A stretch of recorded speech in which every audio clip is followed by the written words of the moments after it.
Guys, like, comment, subscribe, share the video, especially if you love college football as much as I do. Texas versus Oklahoma. No, I'm sorry, not versus Oklahoma. The Texas Longhorns football schedule preview. Prediction, not preview. This ain't no preview, this is prediction.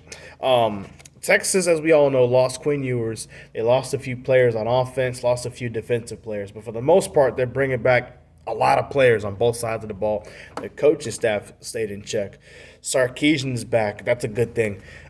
Texas has been winning double-digit games for the last 2 seasons, and I don't think that changes this year. They start off on the road at Ohio State.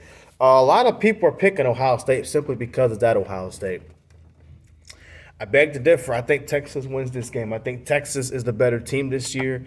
Their coaching staff is still there. Ohio State, speaking of losing, man, they lost a lot of players. Jack Sawyer's gone. Denzel Burke is gone. A lot of other defensive starters are gone. A lot of their offense is missing. They have lost their both coordinators. Knowles to Penn State, and the Raiders have acquired Chip Kelly. I don't know how the new hires are going to work. I know Ryan Day's a good coach. I just don't think Ohio State's going to replace all that by week 1 and make it to where they could beat a team like Texas, who is bringing back most of that stuff from last year. Give me Texas to win in a close one at Ohio State. San Jose State, Texas should beat them, UTEP and Sam Houston. And then they go on the road, and then they lose to Florida. This game was very one-sided last time. This time it's in Florida. Florida's bringing back most of that team from last year. Remember, Lagway did not play against Texas last year. So that's an interesting matchup for me. And here's the thing, Billy Napier, I'm not saying he's a good coach or anything like that, but what I am saying is he does know how to get good players. He does know how to develop them pretty well, and he does know how to put things together and make it work. He proved that last year when they started off with losing to Miami and Texas A&M badly at home. But they did turn around and come this close to beating playoff teams like Tennessee, Georgia. They did beat a ranked LSU team. A top 10 Ole Miss team kept them out the playoffs, beat their rival Florida State, and then won the Gasparilla Bowl, a bowl game, something that Florida hadn't done in 5 years. Lost the Cotton Bowl in 2021, lost to Central Florida, and I think it was the Gasparilla Bowl they lost in. Lost the Las Vegas Bowl to Oregon State. Didn't make a bowl last year, in the year before last in 23. And then this past year won the Gasparilla Bowl. So that's a big thing for Florida to say that they're going in the right direction and having a winning season like 8-5 when they had the roughest schedule in the country last year. And they still have it this year, in my opinion. But, yeah, I think Florida pulls off an upset over a top 5 undefeated Texas team at that time.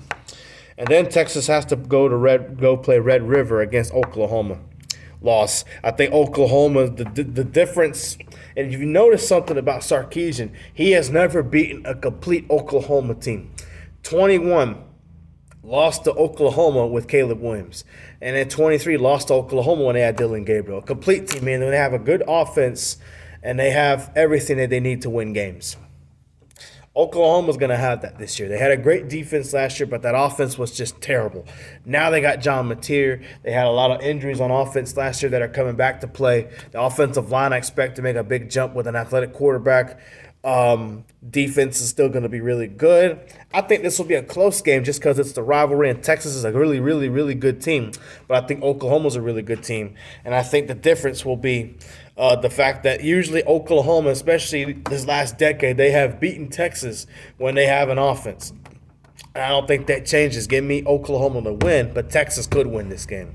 So that puts Texas at 4-2. From here on out, I want to skip the Georgia and the Texas A&M games. They should win at Kentucky. They should win at Mississippi State. They should beat Vanderbilt. They almost lost at Vanderbilt last year with Diego Pavia. Pavia's back, but Vanderbilt, outside of Pavia, is not a very good football team. They were good enough to go 7-6 last year, win a bowl game over a Georgia Tech team. But other than that, and they beat Bama.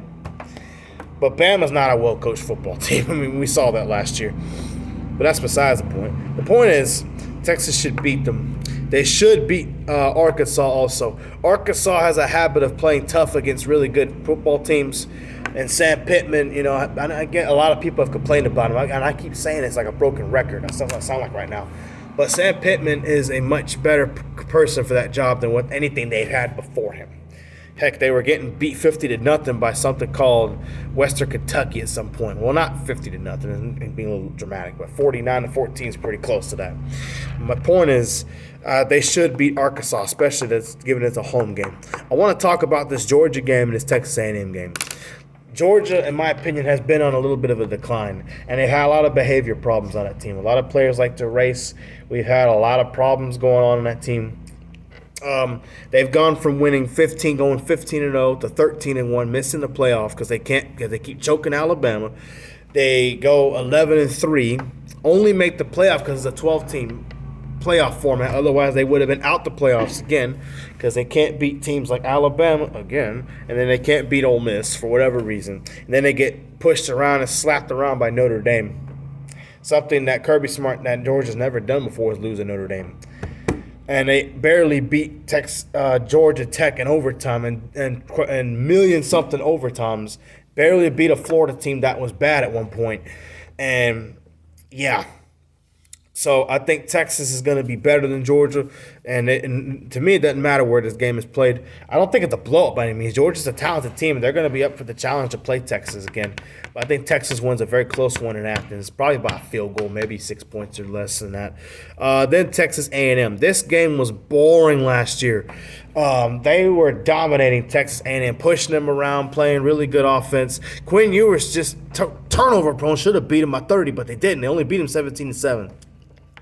Texas A&M, I think, is going to be a lot better. They're going to play better offensively. Their defense is still going to play really tough and probably play better than last year. But I think Texas has the home field advantage. It's a rivalry. Again, it's home field for Texas. Texas should win that game in a closer one than last year.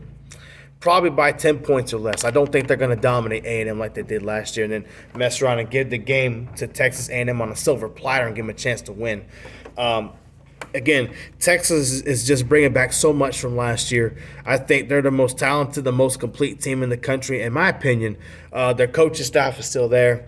To be honest, the only thing that hurt them last year, in my opinion, was the arrogance that Steve Sarkisian had. Now, granted, he's made me look like an idiot 3 years ago on YouTube.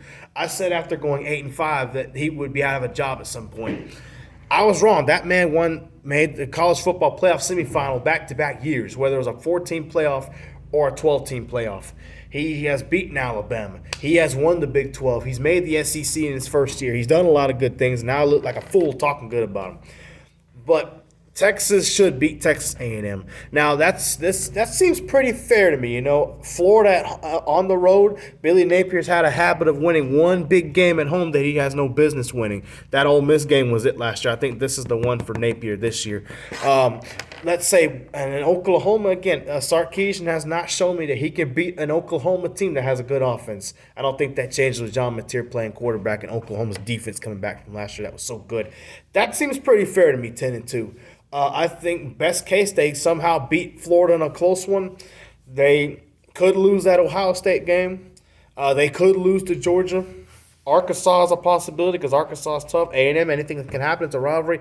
Best case, they could go undefeated. I mean, Oklahoma, Sark has beaten them twice. I could see number 3 here, very possible. There, I think they have a little bit more talent than Oklahoma. They have more momentum than Oklahoma right now, but we'll see. Worst case, they lose these games, lose to Ohio State too, and then lose to Georgia. They could go 8-4. That's the worst case. I just don't think so, man. Texas has been recruiting at an elite level. Sark has used the portal effectively. He's been able to get really good players. He's coached really well. He's made me look like an idiot. And in 4 years, he has been winning. So, yeah, there you have it. Texas should go 10-2, in my opinion.